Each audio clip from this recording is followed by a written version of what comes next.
எங்களுடைய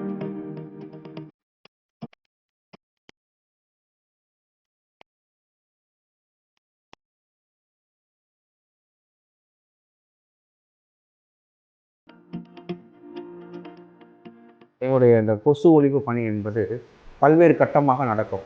நம்ம வீடு வீடாக சென்று வீடுகளில் வந்து தண்ணீர் வந்து தேக்கி வச்சுருந்தாங்கன்னா, அதாவது தண்ணீர் குடிச்சு வச்சுருந்தாங்கன்னா, அந்த தண்ணியில் வந்து லார்வே இருக்கா, பீப்பா இருக்கா, அடல்ட் இருக்கான்னு செக் பண்ணிவிட்டு, இப்போ லார்வா இருந்துச்சுன்னா லார்வி சைடு வந்து நம்ம யூஸ் பண்ணுவோம். இப்போ டெமிபாஸ் அப்படிங்கிற மெடிசன் வந்து வீடு வீடாக கொடுக்குறோம். கொசுப்புழு உற்பத்தி கண்டறியப்பட்டால் அங்கே நம்ம என்ன பண்ணுறோம் அப்படின்னா, டெமிபாஸ் என்ற மருந்தினை அங்கே வந்து ஊற்றுறோம்.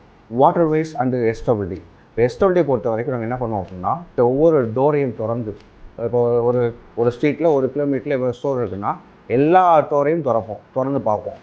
அப்போ திறந்து பார்க்கும்போது எங்கே தண்ணி நிற்கிதோ எமுல் ஆயில் வந்து ஸ்ப்ரே பண்ணுறோம். இந்த நீர்வழி தடங்கள் எப்படி நம்ம ஒர்க் பண்ணுறோம் அப்படின்னா, அதை 2ஆக பிரிக்கிறோம்.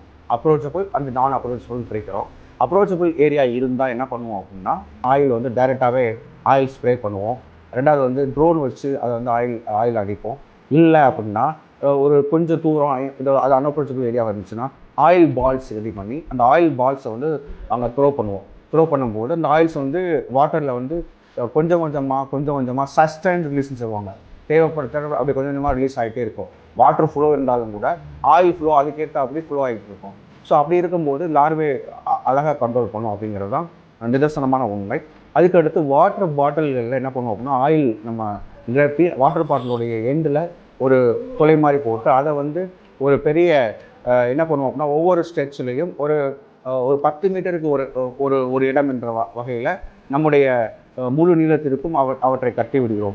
அவை என்ன பண்ணுவோம் அப்படின்னா, ட்ராப்பாக அப்படி கொஞ்சம் கொஞ்சமாக அந்த சொட்டுகள் வந்து அந்த நீரில் விழுகின்ற பொழுது அதுவும் வந்து லார்வாக்களை வந்து கண்ட்ரோல் பண்ணும் அப்படிங்கிறது ஒன்று.